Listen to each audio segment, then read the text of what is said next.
Así que una vez más, muchas gracias, Álvaro. Te dejo la palabra. Muchas gracias. Perdona, Álvaro, estamos grabando, ¿ah? Porque después lo colocamos en YouTube. ¿Ah?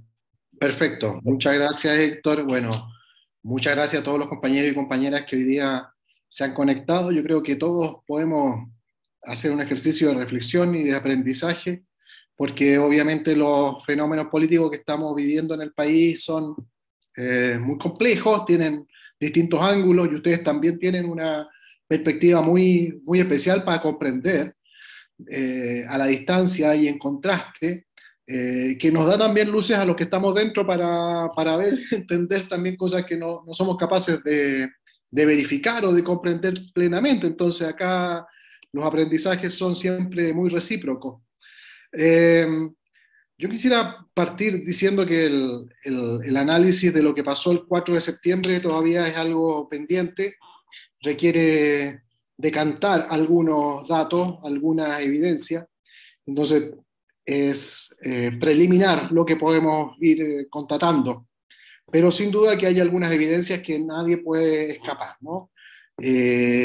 Yo quisiera separar como el análisis del resultado del 4 de septiembre en dos ámbitos primero. Y después voy a comentar un poco lo que ha ocurrido en estas semanas y qué es lo que está ocurriendo, yo creo todavía, en cierta forma estos días, y que va a decantar en algún tipo de acuerdo que no sabemos bien qué carácter va a tener, pero que ya empieza a prefigurarse en algún sentido lo que puede significar.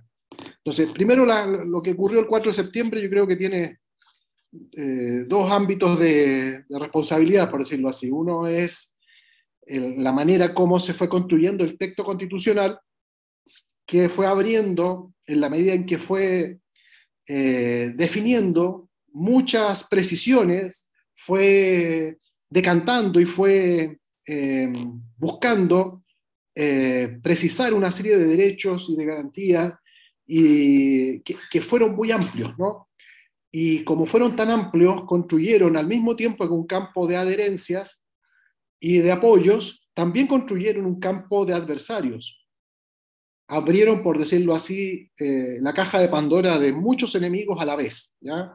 Si uno revisa la Constitución, el texto constitucional propuesto del plebiscito, va a encontrar que cada una de las afirmaciones, al ser tan precisas y muchas veces muy claras, tocó muchísimos intereses, ¿no? Intereses muy diversos, incluso intereses que tal vez en términos tácticos no era necesario despertar, o no necesariamente en esta fase, o en este momento, de esta manera.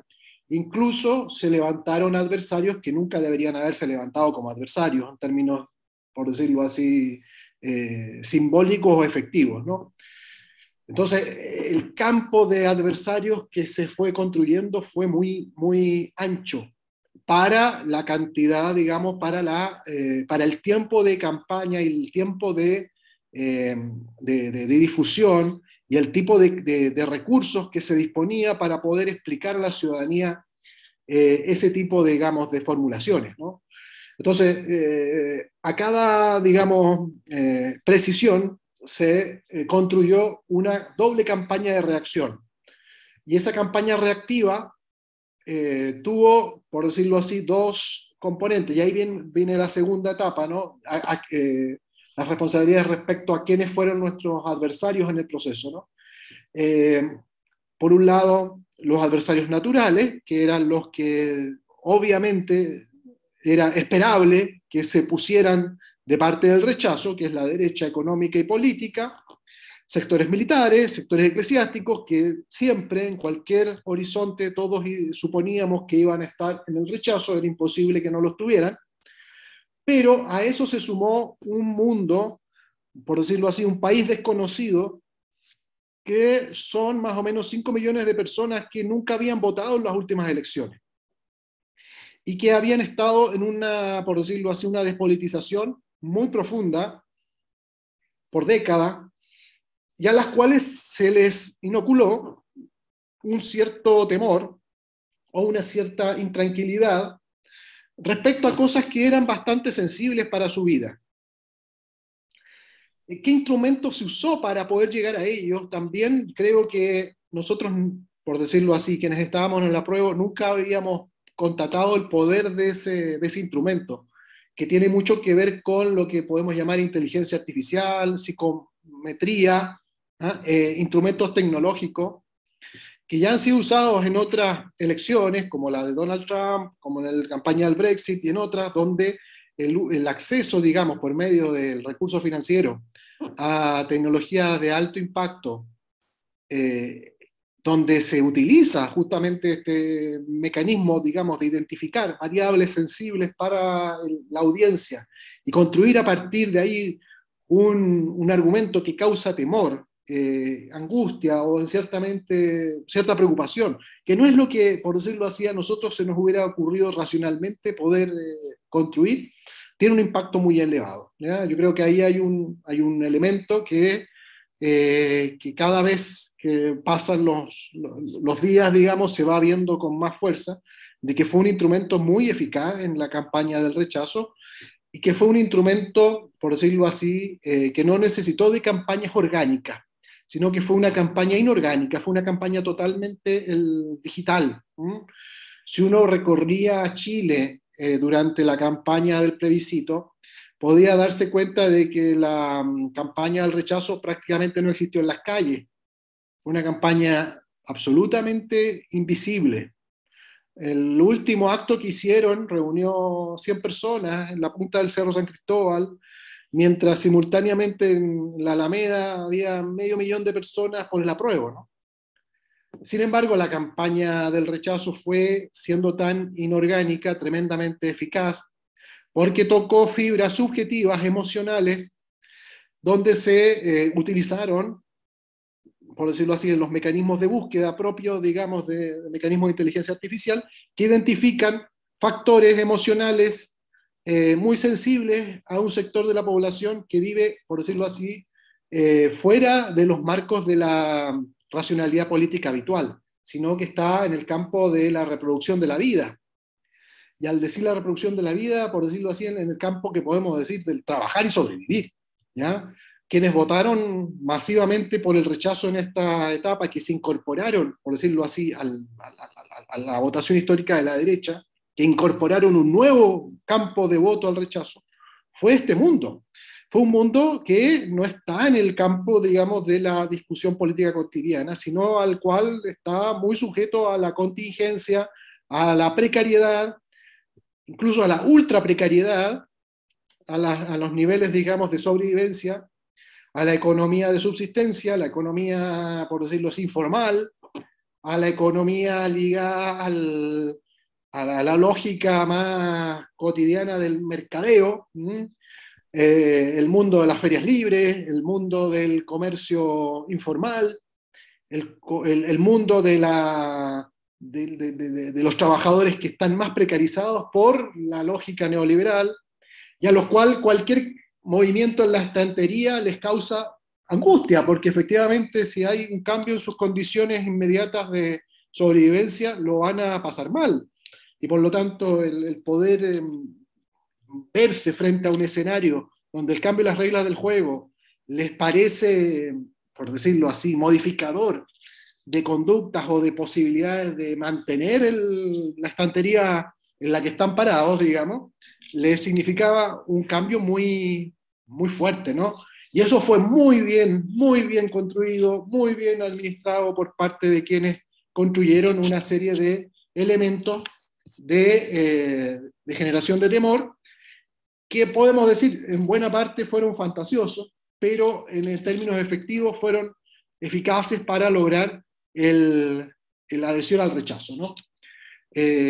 Entonces, para sintetizar, la convención, al ser, tal como fue construida, donde se representaron muchos movimientos sociales en su conformación, tuvo una tendencia a ir a determinar muy taxativamente y muy precisamente muchos derechos particulares, derechos que evidentemente son justos y son necesarios de cambiar en el país. Construir una agenda muy amplia que tocó prácticamente todo un programa de transformaciones para el país que recorren lo ambiental, los derechos sexuales y reproductivos, los cambios políticos, cambios regionales, cambios en el sistema de pensiones, cambios en el sistema de salud, cambios en la educación, cambios en tantos niveles, todos cambios positivos, cambios transformadores progresistas, pero al mismo tiempo muchos, simultáneos, en el mismo momento. Entonces, cuando alguien estaba votando rechazo, no solamente votaba rechazo porque no le gustaba la Constitución en su conjunto, sino que podía estar identificándose con el rechazo a un punto particular o a 5 puntos particulares, y podía estar a favor de 10 puntos en los cuales se identificaba. Pero había un punto, qué sé yo, muy sensible para su interés, ¿no? Por ejemplo, un caso que muestra eso, ¿no? Que fue muy difícil de manejar en la campaña. Por ejemplo, los carretoneros. Los carretoneros que van a la feria hicieron una manifestación por el rechazo. Los carretoneros son gente que vive en la economía de la subsistencia, de la feria libre, de la vega, gente que está ligada, digamos, a los chacareros, a la gente que está en Lampa, Colina, Tiltil, gente que está ligada a la producción hortalicera, y para lo cual, digamos, para poder desarrollar esa actividad y llevar su producción, dependen de su carretón con caballo, ¿ya? Y hicieron una manifestación muy violenta en la Alameda contra los manifestantes del apruebo, porque para ellos la imagen que se les construyó a partir de la Sociedad Nacional de Agricultura y la gente que cayó sobre ellos para movilizarlo, fue que iban a prohibir el uso del caballo como animal de tiro. Y obviamente para ellos eso era algo que tocaba no una fibra simbólica, sino una fibra material de subsistencia respecto a su forma de vida, que es ser carretonero. Entonces, ese público jamás debería haber estado del lado del rechazo, y sin embargo, de alguna forma, el rechazo logró ponerlo de su parte al generar la idea de que el cambio constitucional les iba a afectar su modo de vida además heredado, muchas veces intergeneracional. Son generaciones de familias que han vivido del carretón o de la agricultura familiar, campesina, de pequeña escala, y que en algún momento se genera este temor a la transformación, ¿no? Otra experiencia que tuve en la Quebrada Alvarado, un grupo de también pequeños agricultores que están afectados por la sequía, y al cual el cambio en el régimen de agua trataba de beneficiar, o trata de beneficiar. Lo que se propuso en la Constitución fue claramente una respuesta a los problemas de la crisis hídrica, y además al régimen de propiedad de las aguas, único en el mundo que tiene Chile, que permite su privatización y su transformación en mercancía transable en el mercado. Bueno, el problema es que la forma como la Sociedad Nacional de Agricultura, por ejemplo, y otros actores, digamos, del gran empresariado agrícola, cayeron sobre este mundo, fue plantearles que la Constitución permitía la eliminación de lo que se llaman las APR, que son las aguas potables rurales. Entonces, al hablar con ellos, estaban enfurecidos, totalmente desquiciados, digamos, en el miedo, y en la Constitución, según lo que a ellos entendían, terminaba con el régimen de las APR, que son las aguas potables rurales, que son sistemas que ha construido el Estado para generar agua potable en los sectores rurales, por medio de pozos o de determinados estanques que permiten un riego y el aprovechamiento de agua potable en los sectores rurales. Entonces, eso fue una campaña que prendió, por decirlo así, con un éxito tremendo, y obviamente nadie supo explicar bien qué es lo que se estaba planteando en la Constitución respecto al cambio en el régimen de las aguas, ¿no? Y por lo tanto, eso despertó una oposición de sectores que obviamente habían votado a prueba en el primer plebiscito, y por su condición de clase, por decirlo así, su situación de precariedad, deberían haber estado a favor de un cambio transformador para el país y no haberse puesto en la resistencia a los cambios. Entonces, ahí hay un ámbito, digamos, de lo que es la lógica de los procesos ideológicos, de falsas conciencias, de construcción de una manera de argumentación que fue absolutamente viciosa, pero que tuvo éxito, ¿no? Por otro lado, todos sabemos que nadie cree algo, sino de alguna manera quiere creerlo. Nadie es tan tonto para creerse cualquier mentira, ¿ya? Para decirlo en simple.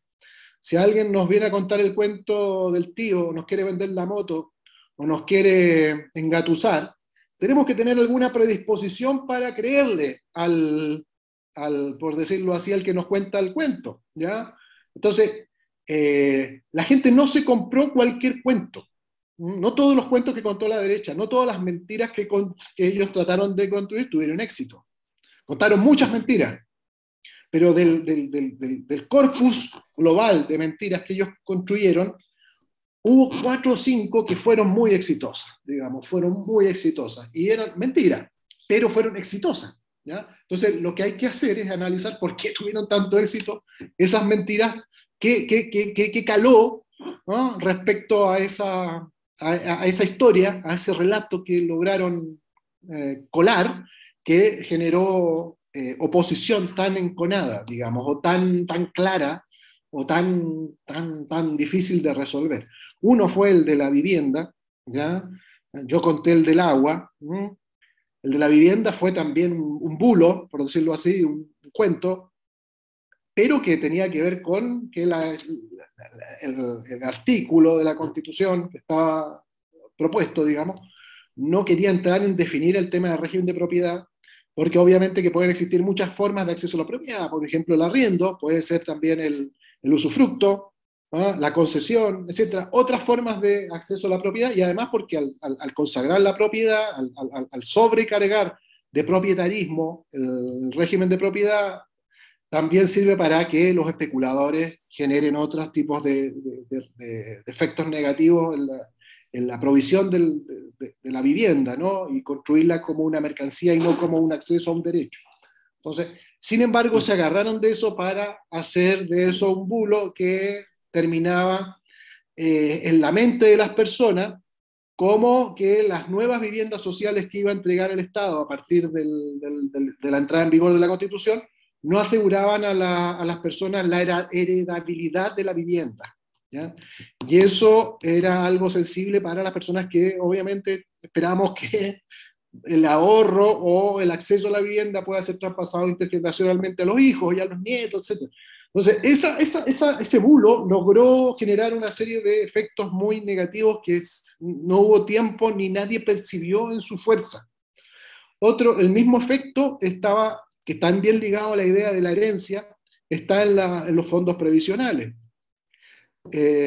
Según las estadísticas, solo 5% de la población chilena puede llegar a heredar a sus hijos o a sus herederos algo de lo ahorrado en las AFP, porque las pensiones son tan bajas que obviamente la mayor parte de las personas que jubilan gastan sus pensiones en 5, 10, a lo máximo 15 años, y la verdad que se acaban. El problema en Chile no es heredar los fondos, sino que tu pensión te llegue hasta cuando te mueras, digamos, ¿ya? Sin embargo, construyeron de tal manera el argumento que la gente pensó que no iba a poder heredar los fondos que le iban a quedar si por decirlo así moría y quedaban fondos en su cuenta de AFP. Y eso unido a una serie de otros temas ligados al temor a que el Estado, en algún cambio en el régimen de las pensiones, digamos, o lo que llamamos pensiones en Chile, que no son propiamente pensiones, haga uso de esos fondos para otros fines, ¿no? Y eso creo que fue muy eficaz en la forma como se construyó ese relato. Otro relato similar, que tocó fibras, digamos, sensibles de población que no ha procesado el debate, fue el tema del aborto, ¿ya? Obviamente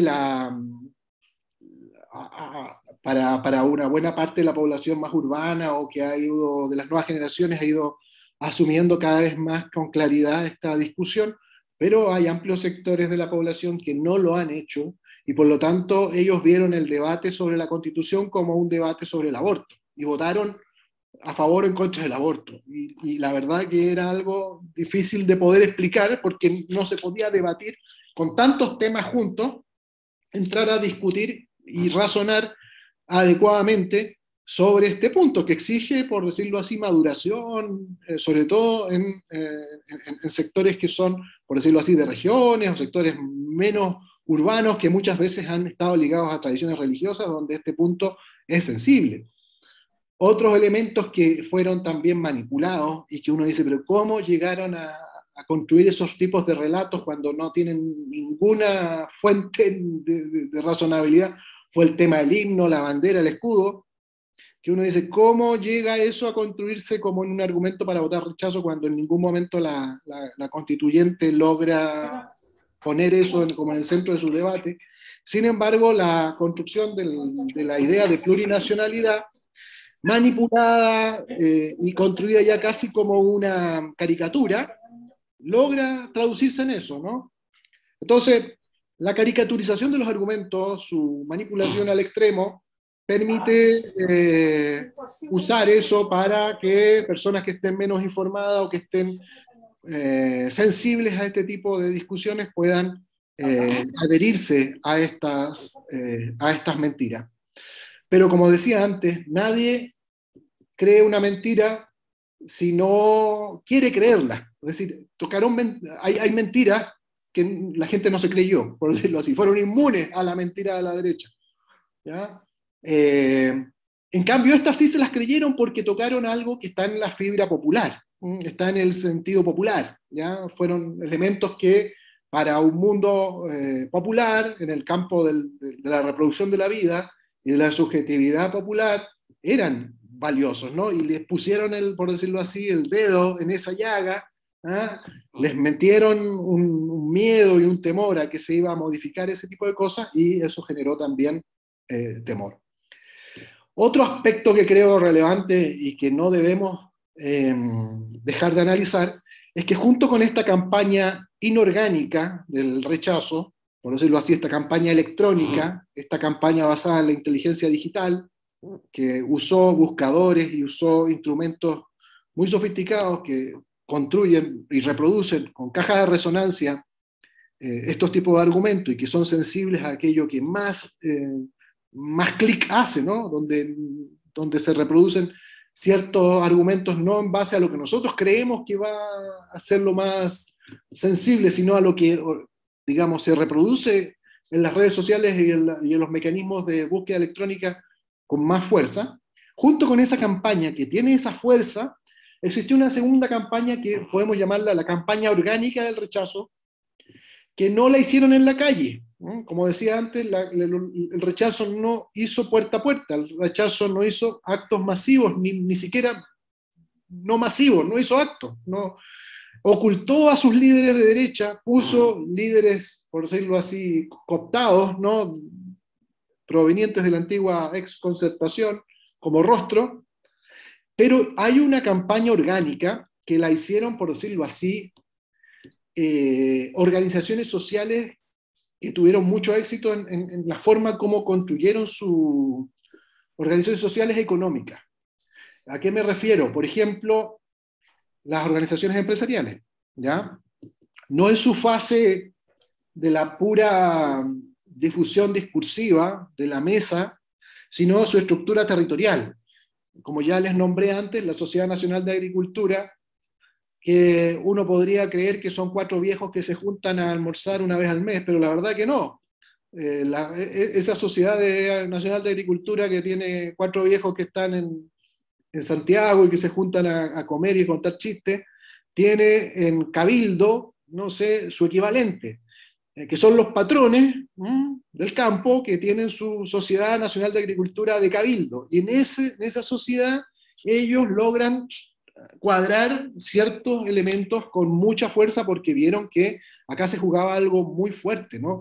Y era mucho más fácil de promover que un candidato, por decirlo así. Para la Sociedad Nacional de Agricultura fue más fácil movilizar el voto al rechazo que el voto, por ejemplo, a un Piñera o a un Kast, ¿ya? ¿Por qué? Porque uno, al movilizar el voto por un candidato, tiene que hablar de las cualidades del candidato, de que es bueno el candidato, de que tiene rostro, tiene historia. En cambio, el rechazo no tiene historia, el rechazo es simplemente decir no, que las cosas queden como están, ¿ya? Y por lo tanto, ahí hubo mucha eficacia en todas las ramas de los que podemos llamar las organizaciones cívicas de la derecha, histórica, económica, que tuvo un despliegue muy eficaz y que no necesitaron más que hacer esa campaña dentro de sus propias empresas, ¿no? Dentro de sus propias organizaciones naturales. No fueron a golpear en la puerta a nadie, ¿ah? Porque la gente estaba, por decirlo así, dentro del packing. Si eran de la Sociedad Nacional de Agricultura, era simplemente decirle a los trabajadores del packing qué es lo que tenían que votar, ¿ya? Si estaban dentro de una sociedad comercial, ¿ah? La Cámara de Comercio habló con los jefes y los jefes transmitieron los mensajes que tenían que transmitir dentro de la cadena de producción y de comercio. Los que estaban en un mundo minero, igual, ¿no? Entonces, esa cadena funcionó muy bien porque no necesitaron golpear ninguna puerta. El apruebo tuvo que salir a golpear puertas, ¿no? La campaña del apruebo se basó en salir a recorrer la calle y golpear la puerta del vecino o vecina, ¿ya? Patear la calle, ¿ah? Y esperar que alguien te abra la puerta. Y si te abre la puerta, que te reciba, y si te recibe, que te escuche tu mensaje. En cambio, es muy distinto que tu jefe te tire 3 o 4 mensajes de miedo y no te diga que tengas que votar el rechazo, pero te diga, mira, si gana la prueba, vamos a quedar sin pega, o vamos a disminuir las ventas, o es probable que el negocio no esté tan bueno, o vamos a tener una serie de dificultades, ¿eh? Porque va a haber regulaciones ambientales para nuestra producción y que eso nos va a afectar, o va a haber regulaciones distintas al tema de tal forma, ¿no? que nuestro margen de utilidad va a ser menor y por lo tanto espérate que el aumento de sueldo no llega, o espérate que las cosas no van a estar tan claras el próximo año porque el próximo año va a haber nueva constitución, entonces espérate que con lo que está ocurriendo y que la inflación y el incremento de los precios a nivel mundial, bueno, y que en Chile también se siente con mucha fuerza, bueno, espérate que va a estar muy difícil. Entonces, era muy fácil generar un clima de angustia, ciertamente de preocupación, porque se movían las estanterías, como decíamos, más básicas de las personas. Entonces, de alguna forma, la constituyente no supo identificar, y era difícil hacerlo, yo no critico eso, ¿no? Creo que todos podemos ser generales después de la batalla, y creo que era difícil el trabajo de los convencionales, las convencionales, identificar cuántos enemigos podías enfrentar a la vez. Es como esto del Sun Tzu en el arte de la guerra, digamos, de a cuántos ejércitos puedes enfrentar al mismo tiempo. Porque si los enfrentas a todos juntos, probablemente te van a derrotar, digamos. Tienes que matar los piojos de a uno, digamos, tratar de graduar tu nivel, digamos, de energía, porque si quieres dar todas las batallas de una, pues van a sacarte la cresta. Entonces hay un tema de graduar el nivel, digamos, de energía, de fuego, de poder, de movilización que tú puedes desarrollar para enfrentarte a una batalla tan compleja con tantos enemigos a la vez, ¿no? Entonces, ese fue un punto crucial. Yo creo que nadie todavía logra entender, y creo que eso también está pasando, por ejemplo, en las elecciones de Brasil, el poder de la inteligencia artificial en el uso, digamos, de ese poder que depende en un 100% del dinero. Es decir, quien puede usar la inteligencia artificial es quien tiene un enorme capital para poder comprar manipular las conciencias a esa escala y con esa precisión que supera nuestro marco de razonabilidad, porque efectivamente la inteligencia artificial hace uso o saca conclusiones que nosotros individualmente no podemos sacar.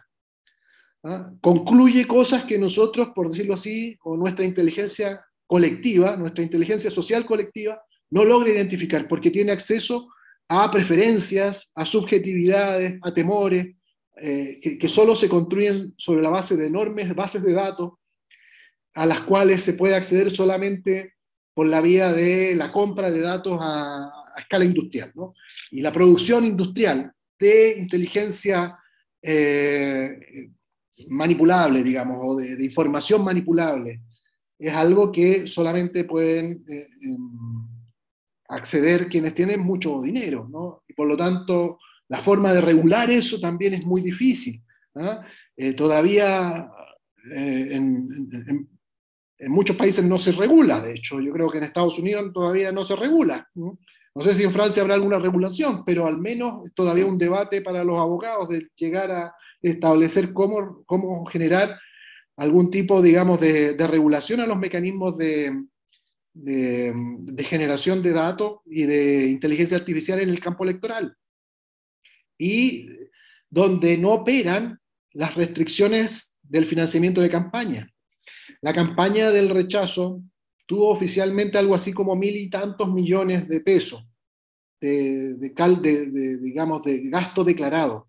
Pero toda esta campaña, por decirlo así, basada en gasto en redes sociales, que no hablaba, es un gasto que nunca nadie necesitó declarar, porque eran otros actores que no estaban en la campaña y que pagaban a Facebook o a Instagram o a TikTok o no sé qué, por otra vía, y por lo tanto era un gasto superlativo, un gasto que se sumaba al gasto declarado por la campaña. Entonces, ¿cuánto realmente se gastó en la campaña del rechazo? Es difícil de calcular, es varias veces el monto de la campaña declarada.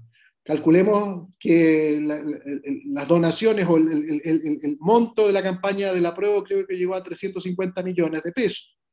El gasto del oficial del rechazo fue algo más de 1.000 millones y algo. Pero este gasto superlativo, digamos, es difícil de poder llegar a identificar. ¿Cuánta plata movilizó Sergio Melnik, por ejemplo, con todo el ejército de donantes que seguramente moviliza, no solo a nivel nacional, sino a nivel internacional? Para esa campaña es algo mucho mayor, ¿no? Y eso tuvo un impacto muy superlativo en el ámbito de lo que querían lograr, ¿no? Otro tema que creo relevante es la extrema disciplina de la derecha. Yo creo que esta es una campaña que va a haber que estudiarla mucho, ¿no? Porque logró un nivel de disciplinamiento político de la derecha desde el nivel más alto hasta el más bajo, extraordinario, digamos. Todos muy disciplinados. ¿Y cuál era la orden? Era estar callado, no hacer nada, lo que es muy difícil en una campaña. Es muy difícil, porque la tendencia es que uno está, por decirlo así, lo que toda campaña promueve es la movilización. En cambio, la campaña de derecha fue: no haga nada, no hable, cállese, escóndase, póngase debajo de la mesa, mudos como Tapia, y realmente prácticamente lo hicieron impecablemente. Fueron muy pocas salidas de Kast o de Piñera o de actores de derecha que prácticamente pasaron desapercibidos en toda la campaña, los fondearon de una manera extraordinaria y por lo tanto fueron diluyendo la identidad entre rechazo y derecha, ¿ya? Entonces hicieron que un campo de personas refractarias a la derecha o refractarias a la figura de Kast o a la figura de Piñera fueran identificando rechazo y Piñera, ¿no? Fueron haciendo digerible para un campo de la población el poder votar rechazo. Y para eso, obviamente que es increíble el disciplinamiento que consiguieron, ¿no? Yo no sé cómo lo lograron realmente, porque como uno sabe, en una campaña todo está hecho para mover a la gente. Una campaña se basa en que tú hagas que alguien se mueva por algo, que vaya, no sé, a votar, o que vaya a comprar, o que vaya a viajar, o que diga algo, que piense algo, pero que actúe. En cambio, la campaña interna que hizo la derecha con su propia gente fue decir: no haga nada, y lo que haga, lo haga de tal manera que sea discreto. Entonces, no lo hicieron de una manera poco estratégica, lo hicieron de una manera deliberada, muy bien pensada. Entonces, yo creo que se subestimó esa capacidad de disciplinamiento casi militar de la derecha para bajar su perfil, ¿ah? Y dedicarse a hacer lo que tenían que hacer, que era poner plata, ¿no? Dedicarse a meter miedo en sus espacios naturales de inserción. Es decir, si usted tiene una empresa, hable con sus trabajadores. Si usted dirige una institución, hable con sus subordinados. Si usted está en una sociedad deportiva, hable con su grupo y dígale 3 o 4 ideas que causen temor, ¿ya? Si usted, qué sé yo, es agricultor, hable con sus vecinos. Si usted es un vecino en un edificio, en un espacio, ¿no?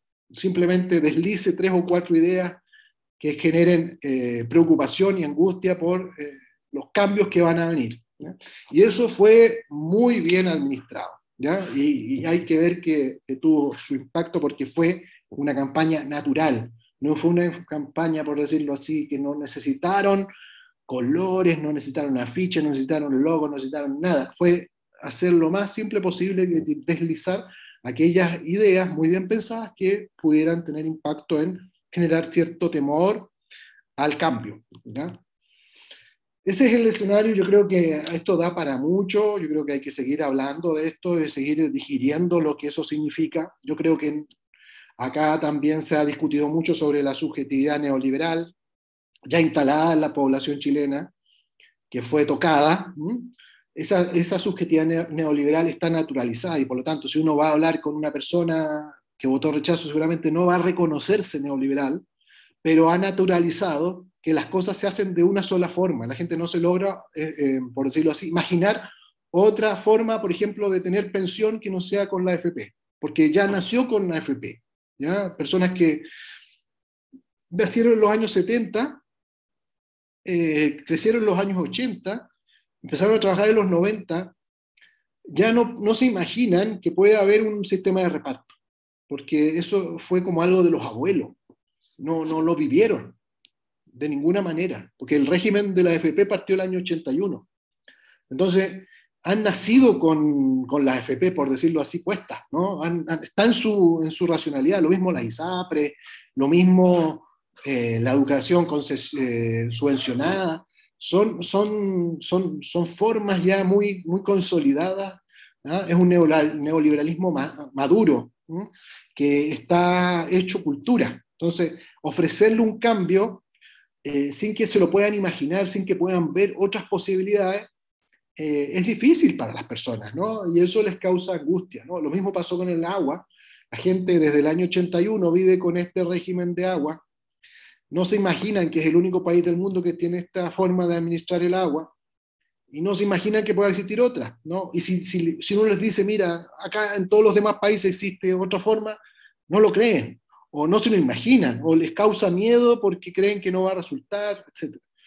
Entonces hay una angustia respecto a la cantidad de cambios simultáneos que se venían y que yo creo que caló en relación a personas que tienen, por decirlo así, más dificultades para poder asumir cambios en su vida, porque su vida ya tiene muchas contingencias, ¿no? Yo el día de la votación me fui a dar una vuelta por Bajos de Mena, que es un lugar que está al fondo de Puente Alto, de los más pobres de la región, digamos, de Gran Santiago, ¿no? Y donde el porcentaje de voto estaba en torno al 35% histórico, ¿ya? O sea, votaba el 35% del padrón. Y poco a poco, a lo largo de la mañana, fue lento al inicio, pero poco a poco en la tarde empezó a llegar más gente, más gente, más gente, y el padrón, al fin de la elección, llegó a casi el 90%, algo inédito. Y la verdad es que nadie sabía qué es lo que iba a salir de ahí. Entonces yo hablaba con unos apoderados del apruebo, compañeros del PC, y me decían, compañero, tanto con este porcentaje de votos en los sectores populares, vamos a ganar, porque si en Bajo de Mena votó 90% del padrón, estamos claros de que arrasamos. Y la verdad es que abrieron las urnas y fue todo lo contrario, ¿no? Es decir, ese porcentaje de voto nuevo, donde obviamente para el apruebo, en el plebiscito de entrada, había sido un 90 y tanto % a favor del apruebo, con ese 35% de votos, ahora que votó 90%, el porcentaje fue mayoritariamente sobre casi 60% a favor del rechazo en esas mismas mesas. Entonces quiere decir que buena parte de los que entraron a votar por primera vez después de décadas, o que nunca habían votado en Bajos de Mena, votaron rechazo, ¿no? Y esa gente, obviamente, es la gente que vive más pauperizada de nuestra sociedad. Entonces, ¿qué es lo que pasó? Bueno, justamente el miedo, ¿no? El temor a un cambio en su hábitus, ¿no? En sus formas, digamos, de sobrevivencia. Es algo que hay que asumir con seriedad, digamos. Es decir, si tú estás con la soga, con el agua al cuello, ¿no? Y apenas respirando, y ves que hay un cambio que ves que te puede producir, digamos, un cambio en tus condiciones cotidianas de vida, te la piensas, ¿no? Te la piensas y te la piensas bien, y cualquier factor que te induzca el temor te va a llevar al rechazo, ¿no? Otro tipo de temas ahí, bueno, subjetividades nacionalistas, que se construyeron a partir de la idea de la plurinacionalidad, el chauvinismo. El chauvinismo también ha sido cultivado por décadas en el país, justamente en los sectores más pobres. Quienes hacen el servicio militar y quienes han hecho el servicio militar en Chile son los sectores más pobres, y a los que se les ha inoculado un nacionalismo más ferviente y más, por decirlo así, militarista. No son las capas medias, que por los estudios universitarios no han tenido que hacer el servicio militar. Las escuelas donde se canta el himno nacional todos los lunes son las escuelas de las regiones extremas, son las de los lugares más pobres, porque se les inculca también ese mismo tipo de nacionalismo más fuerte, más militarista. No son las capas medias, no es en Ñuñoa, por decirlo así, sino en Bajos de Mena, justamente donde la escuela seguramente va a cantar el himno y va a izar la bandera los días lunes, con mucho fervor, porque cultiva esa identidad nacional como una forma, digamos, de identidad y una forma de cohesión en medio, digamos, de la contingencia de la pobreza y de la marginalidad. Entonces, eso creo que fue muy bien cultivado por la campaña del rechazo, asociando la idea de plurinacionalidad a la dilución de la identidad nacional. Obviamente que eso, la construcción de una campaña por hacer comprensible, digerible y asimilable masivamente una idea tan compleja como la plurinacionalidad, requería años de instalación, ¿ya? Y la verdad que en un año que fue el debate de la convención, eso no era posible, ¿ya?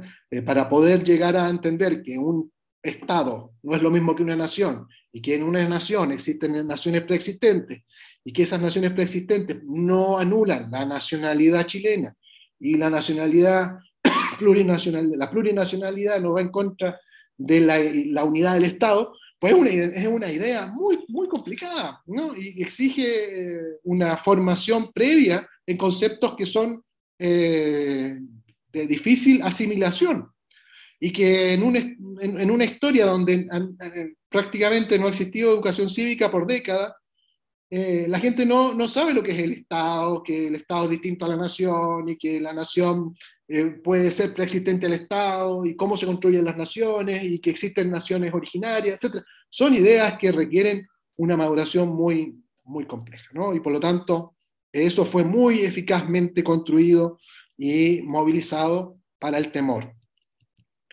Hasta ahí mi análisis, por decirlo así, de la campaña. Yo creo que da para mucho más, pero ahora quería extenderme en algunos datos sobre qué ha ocurrido después de la campaña. La derecha, por decirlo así, ha tomado dos rumbos, ¿ya? Podríamos decir que hay dos derechas en este escenario. Uno es Chile Vamos, que es la coalición de Piñera, que es la derecha histórica,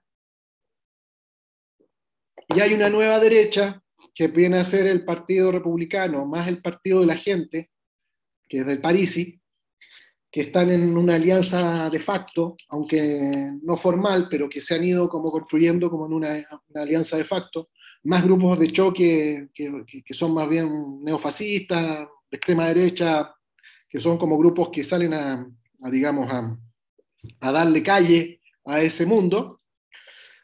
Esos son los dos actores. ¿Cuál es la posición de la extrema derecha? es, con el rechazo se cerró el proceso constituyente. No hay que hacer ningún cambio más. Las prioridades del país son otras, las prioridades de la gente son el trabajo, la educación, la administración, la gestión cotidiana de lo inmediato, y por lo tanto hay un rechazo al cambio constitucional. Lo que hay que hacer es mantener la Constitución y no hay que negociar con el gobierno, con las fuerzas que están a favor del cambio constitucional, y que por lo tanto hay que cerrar el proceso y hay que limitar eso, ¿no? La expresión callejera de eso es este famoso señor Pancho Malo, que a lo mejor lo han visto ahí deambulando por las calles, que es un grupo fascista de 4 gatos, digamos, pero que tienen una hiperpresencia mediática, que van a los lugares donde se producen las negociaciones por el nuevo proceso constituyente a manifestarse o a presionar o a chantajear a los parlamentarios de la derecha, por decirlo así, tradicional, para funarlos, para hostigarlos, para mostrarlos como traidores, ¿no? Eso no es algo arbitrario, eso es la política que está levantando la extrema derecha para decir nada que negociar, aquí se cerró el proceso, o sea, aquí se acabó la posibilidad de cambio constitucional, lo que hay que hacer es mantener la Constitución vigente y punto, y nada más. Ese es un campo. El segundo campo es el Chile Vamos, que es la derecha histórica, que vendría a ser UDI-RN, que más, digamos, subsidiada por los, llamémoslo, ¿no? Los amarillos y estos grupos que han surgido disidentes de la exconcertación, quienes asumieron una serie de compromisos en la campaña del rechazo, que se sintetizan en el eslogan rechazo por una mejor, o esta no, otra sí, rechazar para reformar, etcétera. Varias formulaciones del mismo eslogan, que en el fondo se resume en la idea de un compromiso de cambio constitucional con otra composición, bajo un nuevo mecanismo, ¿no? Es decir, este texto no, pero no al cambio constitucional, sino no a este texto, ¿ya? Y por lo tanto, ese compromiso fue tan explícito y tan reiterado que ellos están casados por sus propias palabras y por lo tanto ellos están obligados, digamos, a llevar adelante este compromiso en algún tipo de negociación, ¿ya? Entonces, ¿qué es lo que ha pasado? Que ellos, asumiendo ese compromiso, en la forma, han tratado de limitarlo a partir de la idea de los bordes y los expertos, ¿ya? ¿Qué son los bordes y los expertos? La idea de que, bueno, vamos a hacer un nuevo proceso constituyente, pero vamos a delimitar previamente unas bases constitucionales.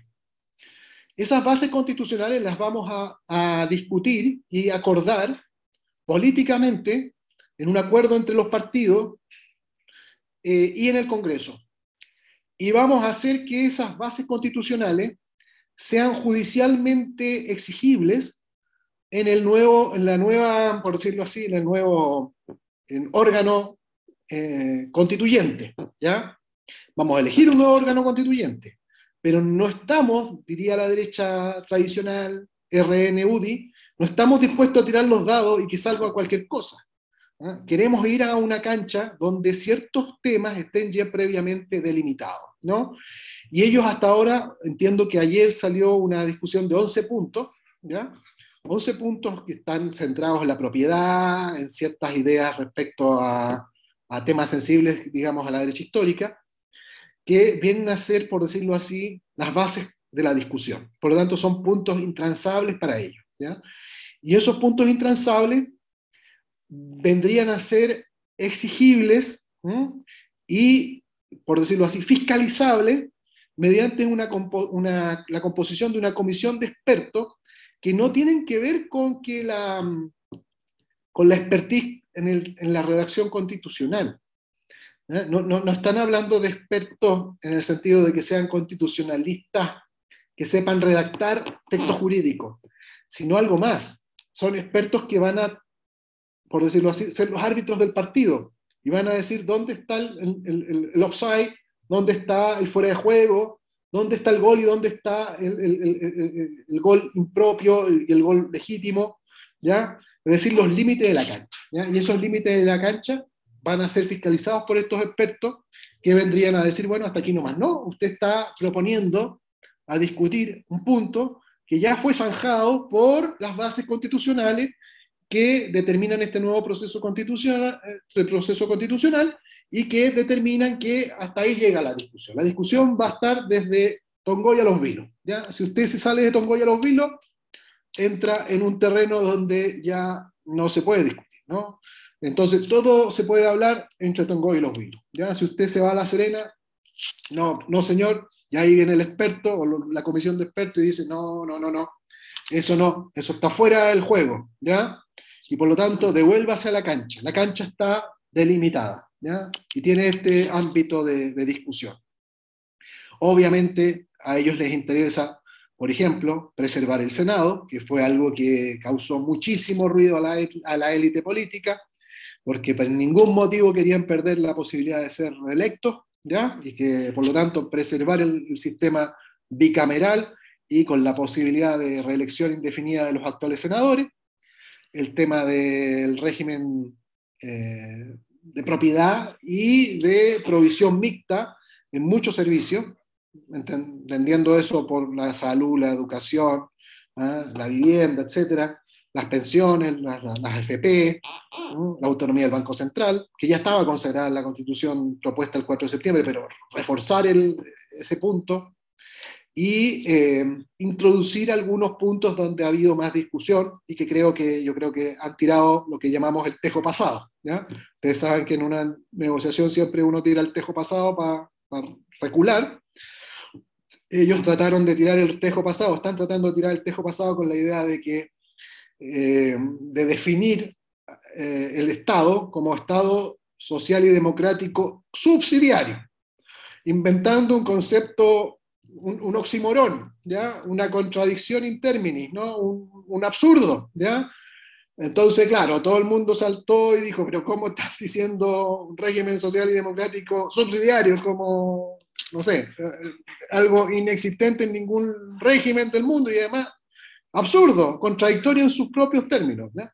Entonces, están buscando una redacción que según recuerdo, dice algo así como Chile es un Estado social y democrático de derecho que preserva las libertades, algo así, que preserva las libertades, no sé. Entonces, con eso, las libertades ahí entran a torpedear la lógica inherente al concepto de Estado social y democrático de derecho.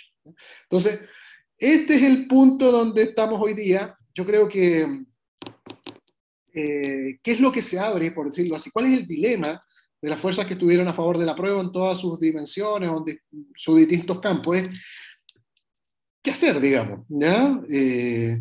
Hay una tesis que dice, bueno, mira, si las condiciones son tan malas, es mejor no avanzar, ¿no? Es decir, si lo que estamos viendo es que estamos en un escenario donde lo que habría que hacer es acumular fuerza, postergar la discusión y esperar algunos años a ver que podamos recuperar una mejor condición. ¿Por qué? Porque tenemos un Congreso muy malo, donde obviamente ellos tienen amplia mayoría, esa mayoría se ha fortalecido, no se ha disminuido porque han ido incorporando a parlamentarios de la democracia cristiana al sector del rechazo y a la derecha prácticamente, gente que está saliendo de la democracia cristiana y que se va sumando a la derecha, más el decantamiento del Partido de la Gente, que es un partido populista de racionalidad neoliberal, pero que puede tener distintas formas de expresión en los territorios, hacia una posición que cada vez más se asimila a la posición de la extrema derecha, ¿no?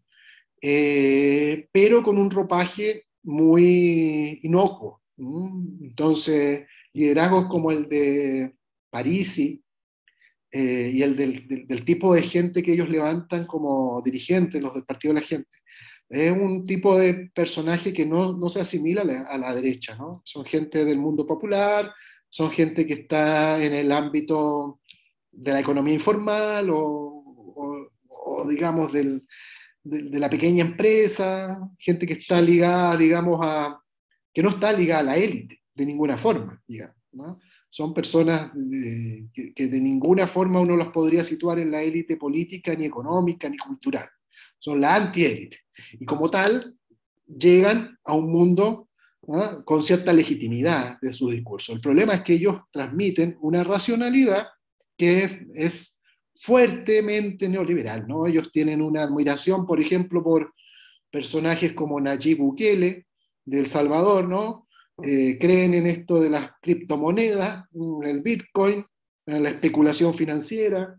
Ellos le asignan, por ejemplo, un gran valor a la idea de la educación financiera, pero en la idea de que todos podrían ser Bill Gates o ser un gran especulador si sabe especular en la bolsa. Entonces lo que hay que hacer es formar a la gente para que especule en la bolsa y que obtenga ganancias fáciles en este campo. Usted es el emprendedor de sí mismo, la idea del self-made man llevado al extremo. Ese tipo de ideas es la que ellos eficazmente transmiten, ¿no? Y por lo tanto, y además tocan otras fibras, ¿no? Ellos se resisten, por ejemplo, al feminismo, ven en el feminismo un gran demonio, tocan, por lo tanto, la fibra de los hombres, por decirlo así, caídos, por decirlo así, en desgracia, por los cambios culturales, el macho herido, el tema de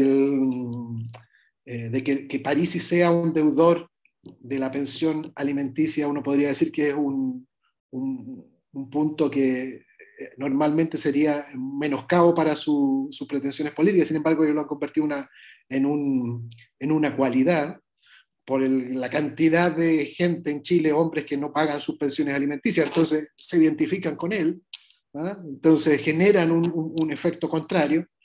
Yo creo que ahí hay un campo que tiene que ver con los cambios en el presente, ¿no? La lógica reactiva a las transformaciones culturales. Entonces, en ese escenario, una opción, por decirlo así, sería decir, no tenemos buenas condiciones para hacer los cambios, pateemos la pelota, no nos subamos a esta negociación porque es probable que el resultado sea peor, terminemos legitimando la Constitución del 80, terminemos haciendo un cambio donde hagamos una reforma de la actual Constitución para reafirmar los principios fundamentales de la actual Constitución, sin cambios fundamentales en el nuevo texto. Ese es un escenario. Otro escenario es decir, no, pues, entremos a disputar, entremos a pelear, veamos qué es lo que se puede conquistar, y demos la pelea. Y vamos al próximo año a una elección de una convención chica, por decirlo así, una convención chica que podría ser electa tal vez por ahí a fin del primer semestre del próximo año, donde existiría en principio acuerdo entre la derecha y el resto de las fuerzas políticas del apruebo para ver que se elija ese órgano chico y que pueda llevar adelante un segundo proceso constitucional. El problema, obviamente, es que si se aceptan las bases constitucionales y esta comisión de expertos con poderes de judicializar esas bases constitucionales, la discusión que se va a dar ahí en esa segunda convención va a ser muy estéril o muy acotada, va a estar limitada, porque la cancha la van a poder manejar, digamos, a este grupo de expertos que no están ahí para redactar, están para hacer, por decirlo así, los árbitros o los jueces de la discusión, ¿ya? Y por lo tanto los jueces de la discusión, que serían estos expertos, pueden entrar a litigar o ser árbitros en los límites en lo que la convención puede y no puede dirimir o debatir o deliberar. Y por lo tanto el resultado va a ser muy acotado, ¿no? Entonces, ese es un punto también en cierta forma, de complejo análisis, ¿no? Y probablemente va a dividir al campo de la prueba, porque va a haber actores que van a decir, bueno, juguémonos para ver qué es lo que podemos sacar del segundo proceso, y actores que van a decir, no, no vamos a sacar nada, así que no nos subimos a la pelota, no nos subimos a esta segunda proceso. Y creo que eso es un escenario bastante complejo, porque si no hay unidad de acción, el que va a ganar va a ser obviamente el sector que actualmente está por el rechazo, la derecha, y va a poder ir a un proceso constituyente donde va a encontrar eco para un cambio muy acotado a la Constitución. Van a lograr una reforma, no una nueva Constitución, van a encontrar una reforma a la actual Constitución que va a ratificar más o menos de la misma manera, con cierto maquillaje, los mismos principios constitucionales, el mismo régimen político, con transformaciones muy, muy periféricas, ¿no? Que ellos estén dispuestos a entregar, ¿no? ¿Qué tanto? Yo creo que la derecha sabe que hay algunas cosas que serían necesario cambiar y que a ellos mismas les interesa cambiar, sobre todo temas de régimen político.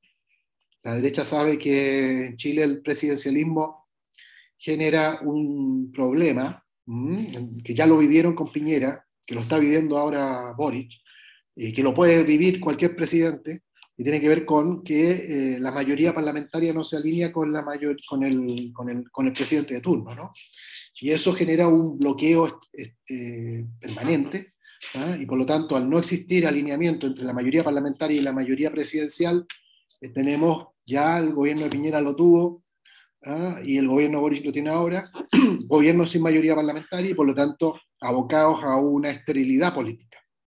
Entonces ellos probablemente van a tratar de desbloquear ese punto. Es algo que a ellos sí les interesa, que el que gane las elecciones pueda gobernar, ¿no? Que pueda legislar y que pueda tener capacidad de llevar adelante una agenda, ¿no? En términos de que ellos evalúan los 4 años de Piñera como estériles, ¿ya? Digamos, administraron, pero no avanzaron. No solo por el estallido social, sino porque tuvieron incapacidad de avanzar en la agenda de cambios que ellos querían hacer, ¿ya? Que ellos también tenían una agenda de profundización del modelo que no pudieron llevar adelante. Entonces, para ellos eso sí es un punto de interés. Otro tema de interés para ellos, obviamente, es tratar, digamos, de tener mayor claridad en algunas reglas del juego, como llaman, ¿no? En términos de materia ambiental, ¿ya? Saben que los estándares internacionales de derechos humanos y también tratados internacionales en materias como el Tratado de Escazú y otros, que van generando un marco, digamos, de regulación, es inevitable. Entonces lo que ellos quisieran es poder acotar eso y tener más bien un marco donde, aceptando ciertas regulaciones, puedan también saber hasta dónde es el marco de interpretación de esos tratados internacionales, del derecho internacional de los derechos humanos y del derecho ambiental, tienen aplicabilidad en el caso chileno, ¿no? Y tener unas reglas del juego, como ellos dicen, claras, para poder no llevarse sorpresa, y por lo tanto reducir la incertidumbre, y con eso incrementar su capacidad de inversión y tener, por decirlo así, una capacidad de planificación estratégica más eficaz.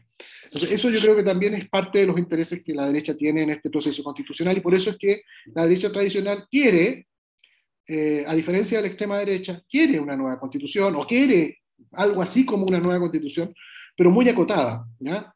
Que le permita lograr estas metas, ¿no? Y al mismo tiempo, al lograr la idea de una nueva constitución, dar vuelta a la página y hacer que podamos tener 40 años de estabilidad hacia adelante sin que se vuelva a abrir la caja de Pandora del debate constitucional.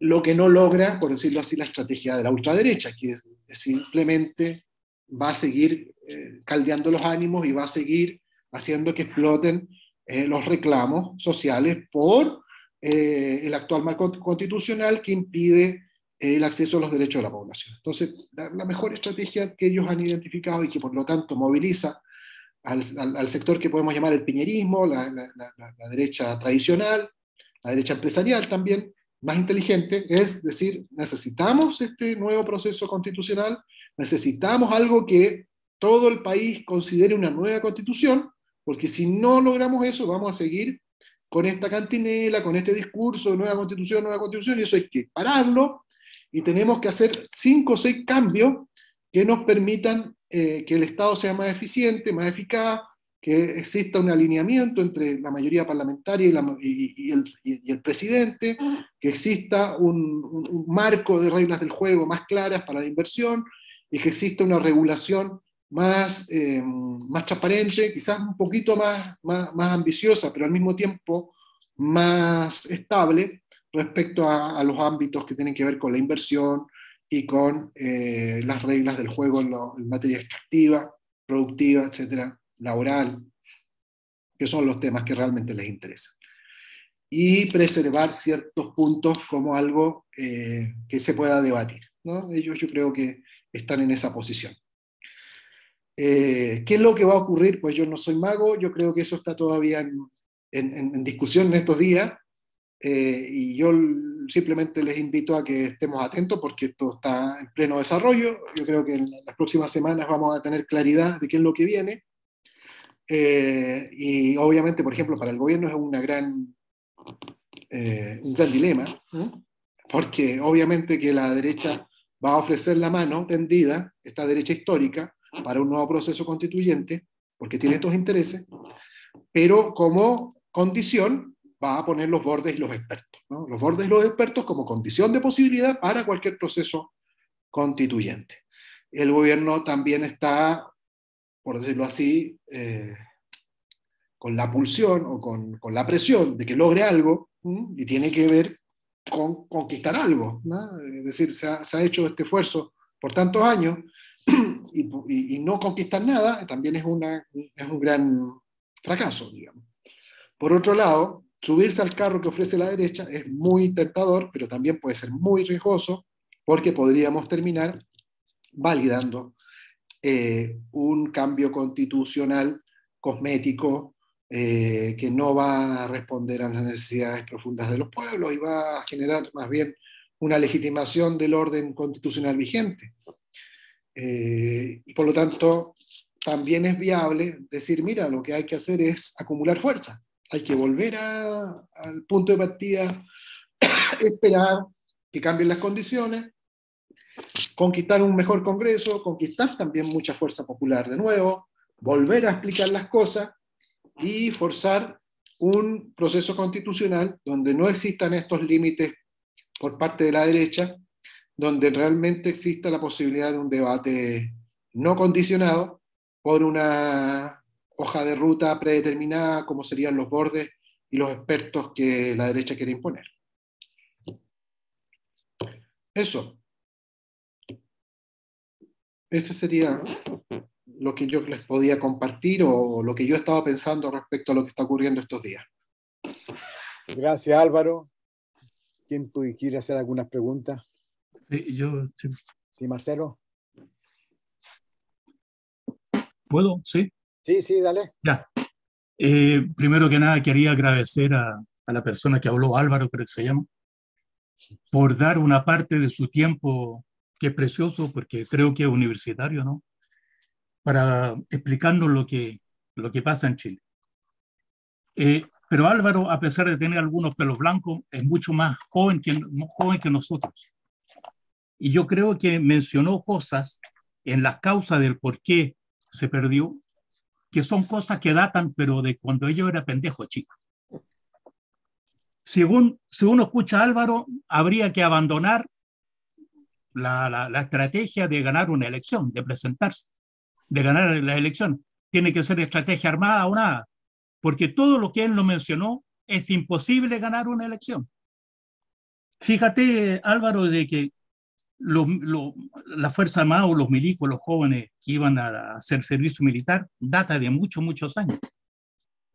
La canción nacional los días lunes yo la cantaba, estando en una escuela privada, la cantaba todos los lunes y izaba la bandera. Que los patrones convencían a los inquilinos, mi padre era patrón de fondo, tenía inquilinos, cuando había votación los llamaba y les explicaba por quién había que votar.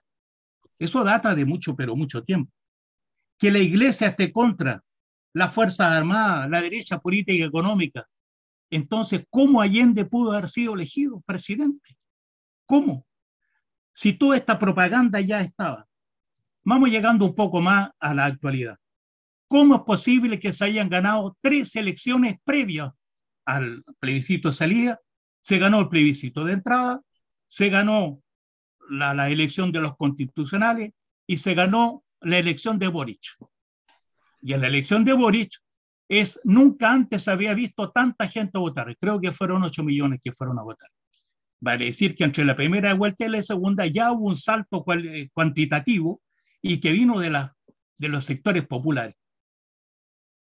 Entonces, habría que buscar lo que ha cambiado entre la elección de Boric y la elección que se perdió. Han habido algunas cosas. La primera es los 5 millones suplementarios, ¿de acuerdo? Vamos a hablar un poquito. Y la otra es que Boric se pone en el gobierno y gobierna durante 6 meses en donde no hace nada, nada ni nada. Y hasta el día de hoy no ha hecho nada. Entonces vamos a centrarnos en los 5 millones. Ahí hay una cosa nueva también. Tú expresas de que se utilizó la inteligencia artificial para detectar cuáles eran los sentimientos que a esta gente podía darles miedo, qué sé yo. La primera pregunta va, una cosa es utilizar la inteligencia artificial para detectar justamente esas fallas, pero la segunda que nos explicaste es, una vez que yo tenga eso, ¿cómo accedieron a esos 5 millones? Siendo que esos 5 millones, por las características que tú das, no hay gente que está conectada a Internet, no tiene esos medios, no tiene medios, digamos, de punta o de última moda, no los tiene. Entonces ahí hay una pregunta.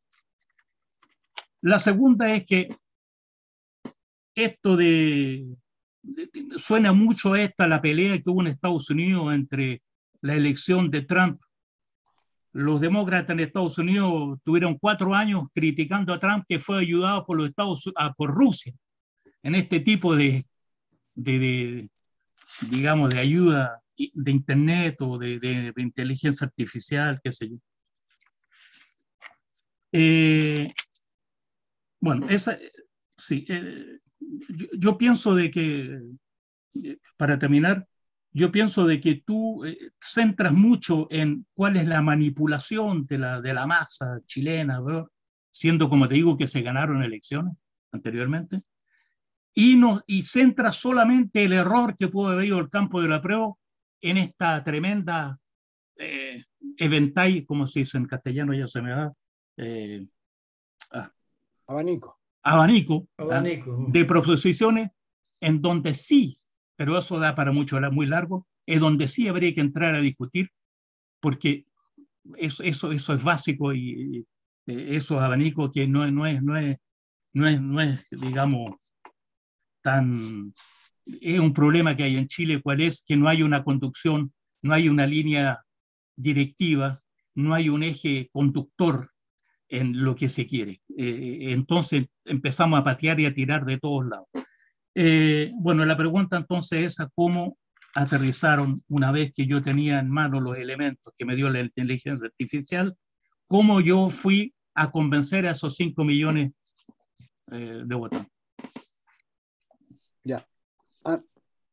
Álvaro, antes que responda otra persona que quisiera preguntar, yo creo que María Teresa.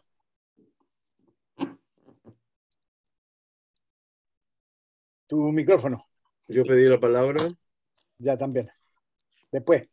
Okay. Primero, un excelente análisis. Me gustó mucho. Sin embargo, hay varias preguntas que tengo. La primera es que los bordes, de acuerdo a la información que en este momento los medios de comunicación están dando, es que ha sido producto de ya un acuerdo que va desde la UDI hasta el PC. Segundo, que en este momento la derecha se organiza para una segunda etapa. Hoy día, por ejemplo, ICARE, que está fundamentalmente dirigido por Matei y todo su grupo, en que ya no solamente van a hablar de los 12 puntos, pero se van a profundizar en la parte de seguridad. Del encuentro, le llaman el encuentro o pacto social. Ahora, la otra es que las condiciones que hoy día tenemos no facilitan en ningún caso a una mejor acondicionamiento de los sectores progresistas, no hablemos de la izquierda. Y se asuma esto, ¿ya? La aceptación por parte del Senado del TPP-11, que también nos amarra con un pacto, ¿ya?, económico por años, ¿ya?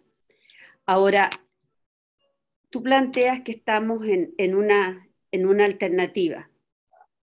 O nos vamos con las posibilidades de un pacto con esta derecha histórica, y tratamos de acumular fuerza, o sencillamente nos echamos para atrás. Pero en este instante, la preocupación que hay es que hay una inercia por parte del gobierno. O sea, en este momento, por ejemplo, en el caso del TP-11, ¿ya?, Boric perfectamente puede haber sacado la propuesta del Senado. No lo hizo. Que a mí se me imagina, o se puede comparar la situación de Boric cuando realmente le da un salvavidas a Piñera, ¿ya?, y acepta el pacto social de paz en noviembre 11, y hoy día está haciendo lo mismo, o sea, está aceptando un poco la dirección de la derecha. Entonces, yo veo que el momento es bastante crucial y hay una desconexión con la población real. Entonces, no sé, o sea, estoy bastante preocupada por la inercia, ¿ya?, y el descalabro en cierta medida por parte de Boric. Ahora, se entiende ya que algunos sectores hoy día todavía siguen con la bandera en alto. O sea, el PC, por ejemplo, anoche sacó un artículo que es muy, muy sutil, pero dice, bueno, hay una inercia, hay posibilidades de algunas acciones y no se están tomando. Entonces, ¿hasta qué punto no ves tú que ya las decisiones se están tomando en términos de definitivamente aceptar la dirigencia de la derecha? Eso. ¿Tú quieres al tiro, Álvaro? Bueno, para no juntar tantos temas, ¿no? Claro, bueno. Después están Raúl y Miguel. Sí, no, solo para complementar algunas observaciones. Yo creo que todos acá tenemos que ir, por decirlo así, construyendo, por decirlo así, más argumentos y mirando más lo que está pasando, ¿ya? Algunos puntos nomás referidos, por ejemplo, a la idea del primer compañero que hablaba sobre la inteligencia artificial y cómo eso llega, ¿no?, a la base más popular y más precarizada del país.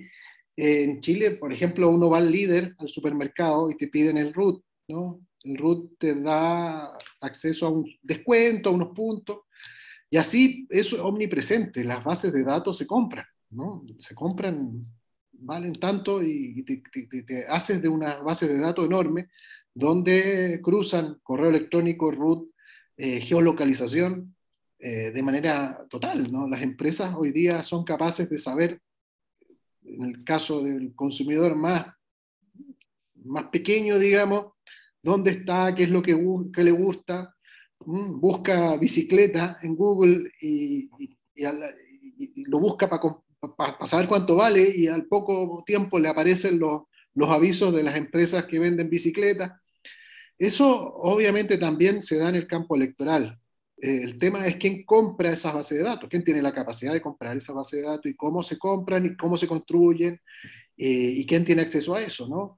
Las empresas tienen las bases de datos de sus trabajadores, y así sucesivamente los consumidores, etc. Existen bases de datos muy complejas, y el acceso a Internet hoy día es masivo, está al alcance de la mano de cualquiera, y de hecho no hay posibilidad post pandemia de no tenerlo, digamos.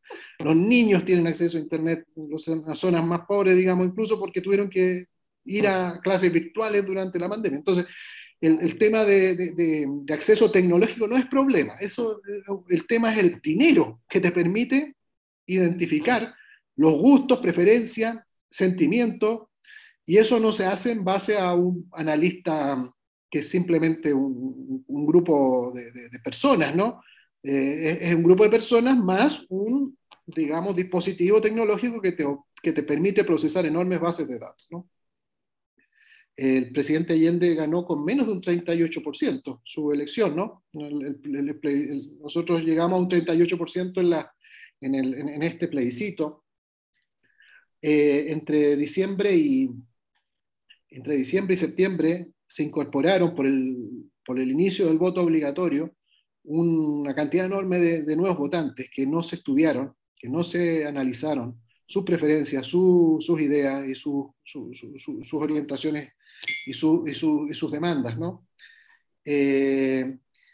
Lo que nos dice también la compañera creo que es muy interesante respecto a ICARE. ICARE representa en Chile, por decirlo así, a diferencia de otros sectores empresariales, otros eventos empresariales, otras asociaciones empresariales, el empresariado más pragmático, ¿ya? Es el empresariado que quiere vender, no le importa el color del caballo, sino que corra y que gane las carreras, ¿no? Ni el color del gato, sino que case ratones. Ese tipo de empresarios es el ICARE. Por lo tanto, ellos obviamente que están disponibles y van a facilitar llegar a un proceso constituyente porque saben que la normalización, la estabilización del país pasa por lograr algo que se llame algo así como una nueva constitución, a efectos de la gran población, ¿no? De que se cierre la etapa de discusión constitucional y que logre reglas del juego, ¿no? Y eso es así. Sobre la inercia del gobierno, y ahí yo coincido con ustedes, con Vladi, con María Teresa, digamos, en que hay una inercia o una inactividad o una agenda insuficiente por parte de las transformaciones programáticas del gobierno. ¿Por qué ha ocurrido eso? Bueno, ahí tendríamos que hacer otra conversación ya mucho más larga, digamos, respecto a qué ha ocurrido entre marzo y septiembre, que es el proceso de instalación del gobierno, con las condiciones, con las responsabilidades que eso implica para el gobierno. Yo creo que hay muchos elementos que son responsabilidad del gobierno, hay otras que no, por decirlo así, porque tienen que ver con que no hay mayoría, simplemente, no tienes posibilidad es un gobierno sin mayoría parlamentaria, y por lo tanto tiene que administrar con lo que tiene, ¿ya? Aún así, con lo que tiene, y dentro de las condiciones de la gestión del gobierno, hay elementos que son responsabilidad del gobierno. Primero, una muy lenta instalación, una baja ejecución presupuestaria. ¿Qué quiere decir eso? De que se han demorado mucho en echar a andar la máquina, ¿no? Hay áreas del gobierno en que no se ha ejecutado a septiembre de 2022 más que un 40% del presupuesto. Eso es muy grave, ¿no? Y eso tiene que ver con la lentitud en la toma de decisiones, en la lentitud en la designación de autoridades regionales, provinciales, en la lentitud en la determinación y en el hacer efectivo el programa en su escala de lo ejecutable. No estamos hablando de aquello que requiere, por decirlo así, cambios legislativos, sino con la legislación vigente, eso ha sido extremadamente lento, ineficaz, o muchas veces, digamos, inércico. Se ha seguido, digamos, ciertas líneas de trabajo en donde el peso de la maquinaria del Estado no ha sido transformada o no ha sido rearticulada en una lógica nueva, ¿no? Y eso tiene consecuencias, sobre todo en regiones, donde la falta de ejecución presupuestaria se siente más que a nivel central, y por lo tanto eso también explica el malestar en las regiones. ¿Por qué? Porque la ejecución tan lenta del presupuesto implica que, bueno, no están llegando los recursos en donde tiene que estar puesto el foco, ¿no? Otro elemento es la falta por decirlo así, de arrojo o de cierta valentía para tomar ciertas decisiones que pueden ser complejas, pero deberían ser asumidas, ¿no? Entre esas, por ejemplo, la discusión sobre el TPP ha sido un tema que ha sido mal trabajado, efectivamente, no ha sido bien explicado. Todos podríamos imaginar que ahí hay una negociación en la sombra que tiene que ver con la reactivación económica, con lo que podemos llamar lo inmediato, lo urgente, y lo estratégico de largo plazo, y ambos intereses ahí chocan, y obviamente que la pulsión, sobre todo del empresarial, es hoy día a la reactivación y al tema del crecimiento económico, y tiran, digamos, toda la carne a la parrilla, digamos, para tratar, digamos, de empujar el TPP como una herramienta de reactivación económica en lo inmediato, y de generar, digamos, crecimiento, porque ahí, bueno, el PIB en este año va a ser muy bajo, ¿no? Entonces eso ha sido como la estrategia que han tomado, digamos, de presionar en esa materia. Y en eso se suben sectores que no son, por decirlo así, solo de la derecha, ¿ya? Sino son muchos sectores productivos que están en esa posición.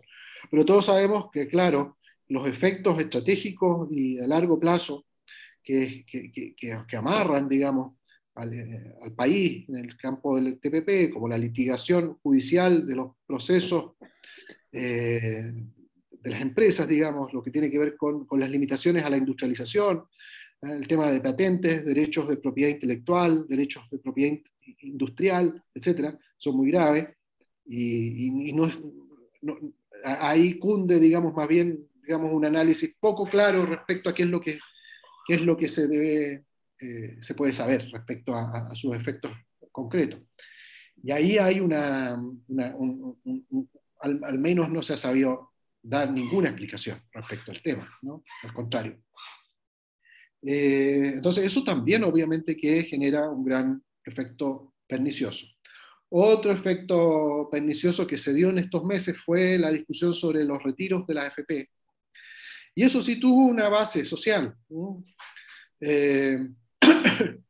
Los retiros de la AFP se discutieron en plena pandemia y se apoyaron parlamentariamente por toda la oposición a Piñera en ese tiempo y parte de la derecha como una solución inmediatista, y que obviamente tuvo un efecto reactivador de la economía, y por eso una parte de la derecha también lo apoyó, y tuvo también un efecto, digamos, de que no desembolsó recursos al Estado, sino que fueron la gente que se comió sus propios ahorros, ¿ya? Eso fue una decisión, por decirlo así, tejida al calor de la inmediatez. Muchas personas pensaron que eso dañaba a las AFP. Lejos de dañar a las AFP, les fortaleció, ¿ya? Hoy día vemos que ellos tuvieron que reducir el encaje, ¿ya? Es decir, la cantidad de dinero que tienen que tener acumulada para resguardar su capacidad de pago, ¿ya? Porque al reducirse el monto de dinero que ellos están, por decirlo así, custodiando, el dinero que tienen que tener en encaje es menor, y por lo tanto pudieron repartir a sus dueños mayores utilidades. Entonces, lejos de debilitarse la AFP, las fortalecieron, ¿ya? Y tuvo otro efecto negativo, que fue que las personas asumieron que la idea de sus fondos de pensiones son de ellos, son fondos personales, son su propiedad, ¿ya? Pero eso es una ilusión, porque obviamente ahora yo no tengo mis fondos de AFP para retirar, ni disponer libremente, requieren de una reforma constitucional, etc. Entonces, tuvo efectos muy perversos. El problema es que como el Frente Amplio, el PC, digamos, la oposición a Piñera, votó a favor de los retiros durante el gobierno de Piñera, y después tuvo que corregir y no mantener esa política post pandemia, no lo supo explicar, ¿ya?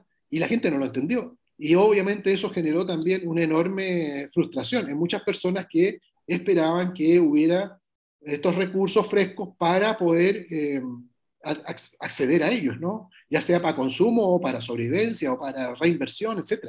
Pero en el fondo hubo una muy difícil gestión de este tema, ¿no? Y eso nos lleva a la política comunicacional del gobierno, que en algunos casos es muy buena, porque tiene buenos voceros, como Camila, yo creo que es una buena vocera, pero por otro lado, no maneja agenda el gobierno en su conjunto, es decir, la agenda no la administra el gobierno, ya sea porque no tiene medios, todos los medios masivos son de la derecha, pero al mismo tiempo no logra generar una agenda propia, digamos, no ordena una agenda de gobierno, y muchas veces las discusiones son reactivas, son lentas, son cuando ya pasó, por decirlo así, el suceso, y pasan, por decirlo así, las cosas, y reactivamente el gobierno viene a actuar, ¿no? Esos son problemas estratégicos, ¿ya? Que los que estamos fuera del gobierno los podemos analizar. Yo no sé cómo resolverlos, ¿ya? Ahí me declaro ignorante, digamos, de cómo resolverlos en la práctica, pero sí creo que es importante señalar esas carencias, ¿no? Y por lo tanto, todo lo que contribuya, digamos, a ayudar a eso está bien, ¿no? Hay otros elementos que son más colaterales. Uno podría decir, bueno, esta lentitud tiene también que ver con experiencia de muchos cuadros, ¿ya? Es decir, primera gestión en un cargo público, mucho. Por otro lado, eso es una ventaja cuando no hay malas prácticas, pero por otro lado, cuando tú no logras decidir o no sabes cómo hacer funcionar lo que tienes que hacer, se produce lo que hoy día estamos viendo, que es una baja ejecución presupuestaria. Es decir, las decisiones no están cursando. El que tiene que comprar, no sé, hacer la licitación para que se construya el hospital, o para construir el consultorio, o para pavimentar el camino, no lo está haciendo, ¿no? O no sabe cómo hacerlo, o le cuesta mucho llegar a sacar las bases de la licitación o del contrato, y está tantos meses ligado a aprender, que cuando tiene que ejecutar el presupuesto ya estamos en septiembre, ¿no? Entonces han pasado muchos meses para poder llegar a tomarle ritmo a la gestión, ¿no? Y esas son debilidades también muy sentidas en la base, ¿no? Y por último, imaginación política. Yo creo que hay también un déficit en eso. Yo creo que hay temor a tomar decisiones, hay miedo, hay una cierta sensación que ahora se ha agudizado post 4 de septiembre, de miedo a tomar decisiones, porque la derecha está envalentonada y está arrogante y está agresiva, y por lo tanto lo peor, yo creo, es atemorizarse. Yo creo que hay que ser, ahora es el tiempo de audacia, pero es un contexto donde obviamente cunde de cierta forma el miedo. Gracias. Oye, espérate. ¿Hasta qué hora tienes tiempo tú, Álvaro? Yo estoy ya llegando al límite. Ya, 15 entonces, minutos. Ya, Raúl, Miguel y después Mario. En ese orden, pero rápido entonces por la posibilidad. Ya, gracias. Bueno, un saludo, Álvaro. Gusto de conocerte, aunque sea por este medio. Felicitaciones por tu exposición. Estoy de acuerdo con prácticamente todo. Mi pregunta tiene que ver con un punto de vista que personalmente mantengo. Es con respecto, digamos, a ver, ¿cómo plantearlo? A las fallas de la convención. ¿En qué falló la convención? ¿Ya? Yo entiendo perfectamente que tú no te refieres a ese tema. Pienso, bueno, yo evidentemente no estoy en Chile, y pienso que porque probablemente el tema en sí mismo no está en el tapete actualmente, ¿ya? A pesar que yo he tenido ocasión de leer algunas especies de autocrítica, digamos, de constituyentes. Personalmente, pienso que sí hubo fallas, digamos, que nacieron globalmente, digamos, en lo que era la constitución.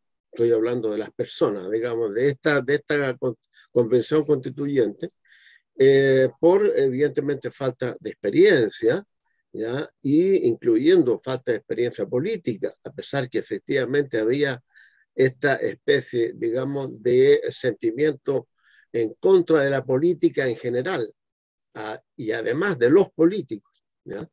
Entonces, que hubo eso, que hubo también un triunfalismo exagerado, y me atrevo a decir, y esto no implica más que mi persona, una cierta soberbia, ¿ya? Entonces, puedo citar, ahora quiero saber, mi pregunta en todo caso es si ¿es posible en algún momento, digamos, que sería, te parece a ti que sería útil, sería necesario empezar un proceso autocrítico en el seno de lo que fue la convención, que abra, digamos, y que dé pábulo a que los demás sectores, digamos, de la sociedad chilena empiecen a expresarse? Esto que pasó es irrepetible. Pienso que el próximo proceso constitucional va a ser en la manera que tú lo señalas, como lo quiere la derecha. O sea, la cancha rayada, los expertos y los bordes van a ser los que van a, digamos, fijar los cánones de cómo eso va a suceder, porque esa es la única, me parece a mí, la única forma de que esto llegue finalmente a un apruebo. Porque si no, si repetimos el rechazo, va a ser un cuento de nunca acabar. Entonces mi pregunta es esa: ¿te parece a ti que es necesario un proceso autocrítico? Y en ese momento probablemente tú y otras personas van quizás a decir, sí, yo pienso esto, lo otro. En fin, eso. Gracias por tu respuesta. Miguel. Rápido, por favor. No se escucha. Sí. ¿Prefiere contestar las dos preguntas al mismo tiempo? Sí, porque no tiene más tiempo después. Ya. Mira, a mí me ha llamado mucho la atención, gracias por estar aquí para explicarme un par de cosas, ¿no? Sobre eso que me llamó la atención. Hubo dos encuestas interesantísimas que aparecieron en Chile. Una de la Universidad Católica con la Universidad de Chile, donde definieron una muestra que se llama sociología representativa. Y la pregunta era, ¿qué pondría usted en el primer artículo de la Constitución? La respuesta masiva, ¿no?, fue plurinacionalidad, paridad, género. O sea, estamos hablando de las dos principales universidades chilenas, ¿eh? Segundo, una encuesta que fue hecha por ejecutivos de empresa, CEO, que ellos decían que no habían errado nunca en sus predicciones. Y llegaron a la conclusión de que el apruebo iba a ganar ampliamente, puesto que las temáticas que había puesto en juego el Frente Amplio, sí, apruebo dignidad, etcétera, eran aceptadas por la población. Y pasó todo lo contrario. ¿Cómo se explica eso? ¿Cómo se explica eso? Luego, la importancia de los medios de comunicación, de las redes sociales, de los trolls, de la inteligencia artificial, es evidentemente grande, ¿no? Y como usted decía, hasta el más pobre tiene un iPad o teléfono y se informa. Bueno, por lo tanto, esas dos encuestas las tuvieron en cuenta o no. Ya. De manera que si la gente respondió no, en un 62%, yo no creo que la propaganda de la derecha y los trolls de la derecha hayan sido determinantes. Hay dos nuevas, digamos, interpretaciones que están apareciendo muy de a poquito. Una que leí por ahí del señor Pablo Salvat y otra del señor que se llama Juan Pablo Correa Salinas. Uno que es filósofo y el otro que es psicólogo social. Y ellos cambian el ángulo y yo empiezo a coincidir con ellos, pero por otras razones. Razones que expliqué en la conversación anterior con Mario Garcés. Y es que el pueblo no es tonto. El pueblo no es tonto. Yo cuando era pequeño y escuchaba las emisiones de radio, los informativos, esos informativos empezaban diciendo el reporter eso, el reporter eso. Vale decir hasta qué punto los medios de comunicación chilenos estaban controlados por las transnacionales terribles, ¿no es cierto? Y sin embargo, como decía Marcelo delante, con poca mayoría, pero el Chicho salió adelante. Y aprovechó todos los intersticios, ¿no es cierto?, para poder avanzar leyes que beneficiaran al pueblo, ¿no? Pero con una diferencia, y es que había movilización popular, la gente estaba en la calle. Todos sabemos que el propio Frente Amplio comunica por redes sociales, Twitter y otros, que incluso reuniones importantísimas donde hay que definir términos y claves para el Chile del futuro son discutidos de esa manera. ¿Qué quiero decir con esto? Que Pueblo no es tonto, no creo que haya sido víctima de estas campañas, digamos, publicitarias, etc. Pienso que el gobierno actual no tiene base social, tiene base de redes sociales y de opiniones, pero no tiene base social. La base social va para otro lado y dijo no. Y no, ¿por qué? Y ahí vuelvo al filósofo y al psicólogo social, porque se tocaron en el proyecto de la nueva Constitución temas que son totalmente extranjeros a las preocupaciones del mundo popular.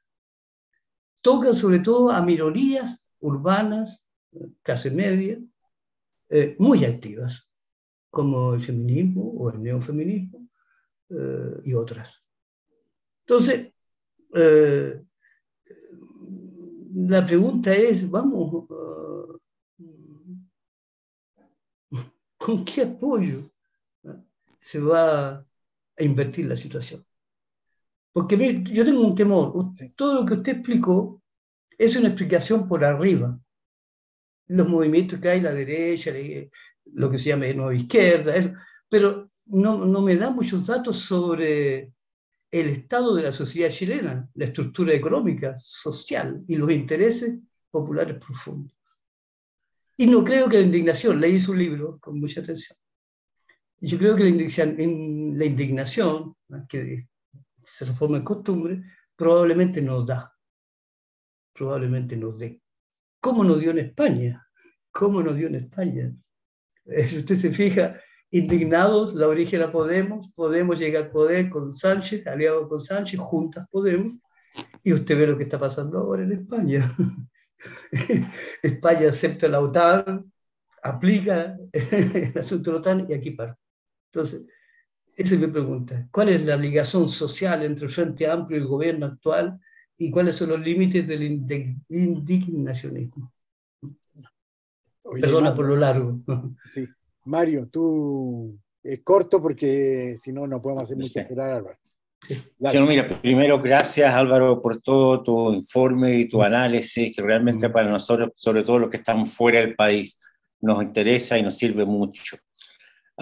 Yo quiero ser bien concreto porque ya el tiempo se nos acaba y bueno, toda la gente que ha hecho preguntas ha hecho más bien todo un seminario aparte de cada una de sus preguntas, pero yo quiero ser bien concreto. La mayoría de la gente con que hemos hablado, escritores, historiadores, etcétera, ¿no? Plantean de que hoy día es absolutamente necesario continuar con las protestas populares, que es una única forma que vamos a tener hoy día para poder tener presión hacia el gobierno, hacia el Congreso, donde sea, ¿no? Pero ese movimiento popular también, yo creo que ha ido cambiando de la concepción que nosotros teníamos en nuestra época de movimiento popular. Pero, por ejemplo, hoy día en las protestas, yo creo que el movimiento estudiantil ha sido importante, pero ¿dónde está el sindicato, los trabajadores, la CUT en concreto, para decir sí, hay que seguir adelante con todas estas protestas para poner presión en el Congreso, en el gobierno, en los sectores que están hoy día arriba de toda la política, ¿no? Y junto con eso, digamos, también algunos triunfos, algunos logros. ¿Y eso hoy día está considerado dentro de esas protestas populares o está cómo? Porque la verdad es que en la protesta popular que se ha hablado ha sido masiva, pero de todos los sectores políticos antes de que vinieran las posibilidades de que nosotros tuviéramos un nuevo gobierno, antes de las posibilidades de que nosotros tuviéramos también una nueva constitución. Entonces, ¿cómo ves tú toda esa posibilidad de que el movimiento popular se levante realmente con fuerza y no esté frenado hoy día por los acuerdos superestructurales que están habiendo? Gracias. Ya, muchas gracias. Álvaro, bueno, voy a tratar de ser muy breve porque tengo que ir a otra actividad, pero les agradezco mucho ya la conversación. Yo también me he hecho muchas de sus preguntas y me las llevo para la casa porque no tengo, obviamente, respuestas ni creo que las tengamos colectivamente. Este es un punto donde tenemos que seguir debatiendo, ¿no? Yo lo que sí siento, es que, y eso aplica a la convención y al gobierno, es una carencia, por decirlo así, de lo que llamamos inteligencia estratégica, que es distinta a la inteligencia analítica. Nosotros ahora estamos analizando, diseccionando, ya los sucesos pasan y nosotros ahora nos dedicamos a observarlos y analizarlos, ¿no?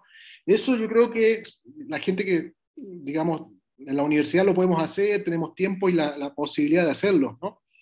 Pero el que está en la gestión tiene que tener otra inteligencia que es más entre intuitiva y pragmática y planificadora, ¿no? Esa idea del general o del ajedrecista que adelanta 5 jugadas a la del adversario. Y eso creo que ha sido muy bajo en nuestro campo, digamos. Yo creo que, a diferencia de otros momentos de la historia, la inteligencia estratégica hoy día está en el ámbito de la derecha, en términos de anticipar la jugada. ¿Cómo se logra la inteligencia estratégica? Con ejercicios prácticos de disputa política, ¿eh? De saber qué es lo que está ocurriendo en distintos ámbitos y prever sucesos que van a ocurrir si uno no toma las decisiones ahora, ¿no? Eso creo que es un déficit importante y lamentablemente hay un factor, por decirlo así, de que la inteligencia estratégica no siempre se logra adquirir por la vía de la formación académica, sino que se adquiere en la vida, ¿ya? Es un arte casi, ¿no? Y eso hoy día nuestra dirigencia no es la más lúcida en ese ámbito, ¿no? En otras cosas puede tener sinceridad, yo creo, la buena intención, pero inteligencia estratégica, capacidad de prever y anticiparse a la jugada, no siempre está presente, ¿ya? Y eso creo que es un elemento para este análisis, por decirlo así, autocrítica de la convención. En la convención había una sobrerepresentación del mundo académico, una sobrerepresentación de los movimientos sociales también, ¿ya? Y los movimientos sociales tienen una ventaja, un mérito enorme, que es tener un foco, una idea, una causa, ¿ah? Y esa causa llevarla adelante, ¿no? Pero no siempre ver el campo complejo de todos los actores que están en la jugada, ¿no? En un ámbito mucho más amplio, con mucho más variables que tienen que entrar a entrar a la disputa, ¿no?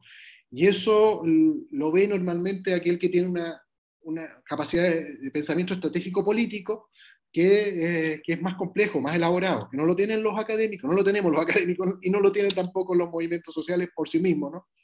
O no siempre lo tienen. Y eso, por lo tanto, es una carencia del proceso de hoy, ¿no? Otra cosa que yo concuerdo también con la afirmación de que el pueblo no es tonto, ¿ya? Yo creo que, pero por otro lado, por eso decía de que nadie se deja engañar si no quiere ser engañado, ¿ya? Hay que tener unas predisposiciones a que te vendan la moto, ¿ya? Tú quieres tener una moto y alguien te viene y te vende la moto fallada, por decirlo así, ¿ya? Pero tú quieres tener la moto, ¿ya? El problema es que nosotros hemos, por decirlo así, malentendido las aspiraciones populares, ¿no? Y eso que tiene que ver con graduar las agendas. Otro compañero nos planteaba, Miguel, ¿no? El cruce entre la agenda, por decirlo así, material, urbana, y una agenda popular que es muy ligada a derechos sociales inmediatos, ¿no? En algunos debates se ha escuchado hablar de la izquierda de los derechos versus la izquierda del trabajo, ¿ah? Que es algo que ahí está también circulando. Yo creo que eso mismo se reproduce acá, digamos, una agenda de derechos más inmateriales que tiene que ver con libertades públicas, con derechos más genéricos, que hoy día llegó para quedarse. Yo creo que es muy difícil porque también eso es una parte fundamental de ese 38%. Es decir, yo no creo que podamos retroceder en materia de la demanda feminista, yo no creo que podamos retroceder en la demanda de las minorías sexuales, yo no creo que podamos retroceder en materia de libertades públicas, ¿ya? Eso quedó y tiene que avanzar. El problema es que muchas veces eso no conjuga o no se logra aunar con la cierta inmediatez y, por decirlo así, lo urgente que tiene que ver con la subsistencia de aquel mundo popular que vive al día, ¿ya? Y que vive al día para poderse mantener literalmente al día, ¿no? Con el colero de la feria, no con el feriante, sino con el colero de la feria, ¿no? El que está fuera de la feria, que está en la cola, ¿no? Y que vende productos, por decirlo así, la más ilegal, ¿no? Y que está revendiendo el matute, digamos, ¿no? Con aquellos que viven, por decirlo así, ligados de una u otra forma al narco, pero no porque quieran el narco, sino porque no tienen otra forma de estar hoy día en la sociedad, ¿ya? A ese mundo no le estamos hablando, ¿ya? Porque no tenemos alternativa para ello, ¿ya? Y la única alternativa sería algún tipo de empleo formal o algún tipo de generación de empleo de mayor calidad, o una incorporación, una inclusión social a la cual no estamos llegando a construir condiciones de posibilidad. Entonces, y la otra forma de conversar con ese mundo es a partir de lo que podemos llamar son las rentas básicas, ¿no? O bonos de subsistencia, que están llegando, por decirlo así, presupuestariamente a cierto límite. Y hoy día el gobierno tiene muy poco margen para poder actuar en ese ámbito. Durante los gobiernos de Bachelet eso fue un punto que logró hablarle a esa población, ¿ya? Bonos para ciertos segmentos de la población que permitieron dar cierta estabilidad a los bolsillos más afectados, ¿no? Jubilados, personas que están dependientes, mujeres que no trabajan. Sin embargo, más allá de eso, que ya está, llegar a poder establecer trabajo productivo de calidad estable, yo creo que ha sido algo que no ha sido parte de la agenda de la izquierda en el último tiempo y debería ser central, ¿no? Pero eso requiere cambios productivos, cambios del modelo económico que hoy día el marco de lo extractivista no permite. Pero bueno, quedamos por lo tanto pendientes, digamos, de otras conversaciones. Yo creo que da para mucho. Creo que tenemos muchos diagnósticos. Ojalá que podamos avanzar en la lógica de tener algunos tips o algunas ideas respecto a este ámbito de la inteligencia estratégica, porque análisis hay mucho y podemos seguir, pero ahora necesitamos estrategias, ¿no? Es decir, el qué hacer, ¿no? Volver a esa lógica del qué hacer, que es decir, bueno, cómo abordamos la coyuntura de tal forma que no nos pasen por delante aquellos que sí saben muy bien administrar el presente. Ya, muchas gracias. Muchas gracias, Álvaro, y esperamos tenerte quizás por otras conversaciones. Gracias a ustedes, muy amable. Gracias. Chao, chao. Chao. Suerte.